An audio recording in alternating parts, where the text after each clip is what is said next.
바로 시작하겠습니다. 먼저 엑셀시오르와 볼렌담의 경기를 분석해 보도록 하겠습니다. 네덜란드 1부 13위의 엑셀시오르입니다. 스파르타에게 0대1로 패했습니다. 극단적으로 롱볼과 세트피스에 의존하고 있는 엑셀시오르가 올 시즌 공중볼에서 리그 탑을 차지하고 있는 스파르타에게 유효한 공격을 해보기에는 무리였습니다. 애초에 기본적인 공격력을 신뢰할 수 없는 팀인데 최근 5경기에서 엑셀시오르가 멀티득점에 성공한 적은 없었습니다. 오픈플레이에서의 정교함보다는 공이 정지한 상황이나 측면을 이용한 공격에 강해 공중볼에 강한 팀들을 상대로는 꽤 고전할 수밖에 없는 구조이죠. 아쉬운 점은 엑셀시오르가 올 시즌 공중볼 경합에서 별다른 장점을 보여주지 못하고 있는 반면 볼렌담은 상대적으로 공중볼에 강한 모습을 보여준다는 점입니다. 결정자는 아유브, 피에리에, 동쿠르 선수가 결정할 것으로 보입니다. 네덜란드 1부 17위의 볼렌담입니다. 발바이크를 잡아내면서 최근 3승 2패로 페이스가 나쁘지 않은 모습입니다. 결정력이 좋은 타입은 아니지만 캄비르나 발바이크 같이 수비적으로 불안한 팀들을 상대로는 멀티득점을 기록하면서 어느 정도 공격적인 무브가 살아난 모습을 보이고 있다는 점은 긍정적인 대목인데 다만 볼렌담도 빌드업이 롱볼에 국한되어 있다는 점은 아쉽습니다. 전술했듯이 엑셀시오르가 라인을 극단적으로 내리고 대응하는 편이라 역습과 롱볼 양상의 팀을 상대로는 꽤 강했던 모습을 보여준 바 있었죠. 팀의 공격 효율도 좋은 편은 아니고 뮤렌의 기동성 저하도 상대의 낮은 라인을 공략하는 데 어려움을 줄 요소라고 할 수 있을 것입니다. 결정자는 안토누치 선수가 결정할 것으로 보입니다. 일단 볼렌담이 생각보다는 라인을 올리는 경우가 있어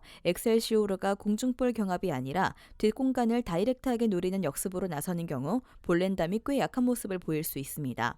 볼렌담이 올 시즌 하위권 팀을 상대로는 전승을 기록하는 모습을 보여준 적도 있고 라인을 극단적으로 내리면서 역습과 롱볼 성향의 팀에게 상당히 강했습니다. 엑셀시오르 승리 예상합니다. 다음은 라이프치히와 뮌헨의 경기를 분석해 보도록 하겠습니다. 독일 1부 3위의 라이프치히입니다. 최근 5경기에서 모두 승리를 거두고 있습니다. 친선 경기 비중이 매우 높기는 하나 전반기 리그 성적도 8경기 무패라 상승세가 쭉 이어지고 있다고 볼 수 있을 듯하죠. 마르코 로제 감독 체제로 전환한 이후 상승세를 제대로 탔습니다. 로제 감독은 독일 감독의 특성답게 강한 압박으로 무장한 감독인데요. 전술적인 특징이 있다면 포메이션상 윙어가 없고 풀백을 아주 깊게 전진시킨다는 점입니다. 이 때문에 측면을 주로 공략하는 팀을 상대로는 역습을 가할 수 있는 공간을 허용한다는 점인데 그나마 전방에 많은 숫자가 배치가 되면서 이를 공격력으로 메우는 모습을 자주 보여주긴 했지만 핵심 선수인 은쿤쿠, 라움이 모두 부상에 시달리고 있어 전술적인 움직임이 아주 매끄럽진 않을 수 있습니다. 결정자는 디알로, 은쿤쿠, 라움, 블라스위치, 시마칸, 굴라치, 오르반 선수가 결정할 것으로 보입니다. 독일 1부 1위의 바이언입니다. 일단 전반기를 1위로 마쳤습니다. 우니온 베를린의 돌풍으로 시즌 초반에는 1위를 우니온 베를린에게 내주었지만 독일 최고의 팀이라는 위상이 어디 가지 않았다는 듯 꾸준한 모습을 보여주면서 리그에서만큼은 선두권을 형성할 수 있게 되었습니다. 바이언도 부상자가 있습니다. 월드컵에서 좋은 활약을 펼쳤던 마즈라위의 부상 공백이 상당히 큰 상황인데 이 때문에 전반기 마지막 경기였던 샬케전에서는 키미히가 오랜만에 라이트백으로 나서기도 했습니다. 다만 키미히가 없으면 중원에서 전방으로 뿌려주는 패스를 넣어줄 선수가 거의 없는 상황이라 현지 언론 빌트에서는 파바르를 우측 풀백으로 배치하는 포메이션을 예측하고 있는 중이죠. 다행히 파바르는 자신이 원하는 센터백보다는 라이트백으로 나왔을 때 공격적으로나 수비적으로나 좋은 모습을 보여주는 편입니다. 결정자는 사르, 사네, 루이카, 노이어, 마즈라위, 마네 선수가 결정할 것으로 보입니다. 라이프치히가 공격적으로 나서면서 홈 어드밴티지를 살리려고 할 것이고 바이언도 아직 1위 싸움이 여유로운 상황이 아니라 맞불 양상의 경기가 될 가능성이 높습니다.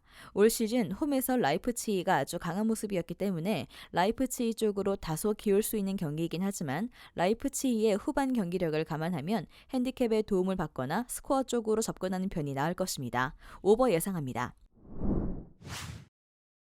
다음은 마요르카와 셀타비고 경기를 분석해 보도록 하겠습니다. 스페인 1부 12위의 마요르카입니다. 소시에다드에게 0대1로 패하면서 코파델레이 일정은 조기의 마무리입니다. 역시 수비적으로 강한 소시에다드를 롱볼과 데드볼로만 공략하기는 어려웠고 무득점에 묶이면서 수비와 다르게 공격에서는 미진하다는 점이 많다는 것을 드러내고 말았죠. 이번 경기에서도 공격진의 퀄리티를 장담할 수 없습니다. 이강인이 지난 리그 경기에서 옐로카드를 받으면서 경기에 출전할 수 없게 된 상황이기 때문인데요. 올 시즌 기대 어시스트 면에서 리그 상위권을 차지하고 있고 강한 킥으로 무리키의 공중볼 능력을 극대화시키는 등 공격에서는 사실상 팀의 본체와 다를 바 없는 모습을 보여주고 있어 지공과 롱볼에서 모두 손실이 큰 상황이라고 할 수 있겠습니다. 결정자는 이강인 선수가 결정할 것으로 보입니다. 스페인 1부 16위의 셀타비고입니다. 비아레알과 1대1로 비기면서 소기의 성과를 달성할 수 있었습니다. 하프라인에서 수비 라인을 쌓아놓고 상대 빌드업을 제대로 막아놓는 방식이 효과를 봤다고 할 수 있는데 실제로 비아레알이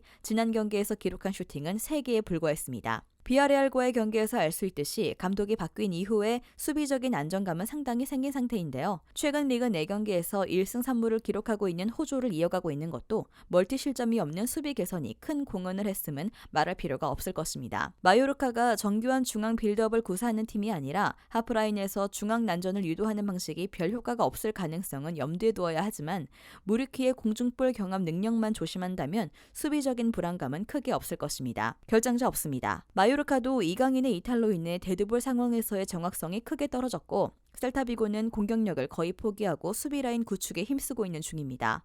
고배당을 노린다면 무승부를 염두에 둬도 좋긴 하나 확률을 높이려면 스코어 접근이 가장 합리적일 것입니다. 언더 예상합니다.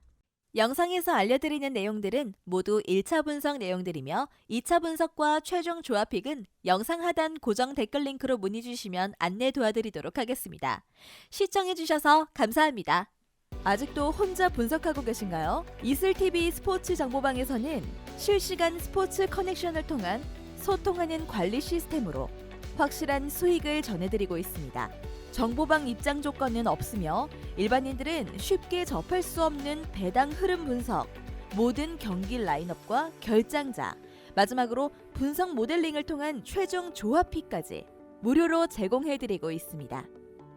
물론 마음에 안 들면 둘러보시고 나가셔도 됩니다. 혼자 하면 단기간으로 수익을 볼 수도 있겠지만 함께 하면 장기간으로 꾸준한 수익이 가능합니다.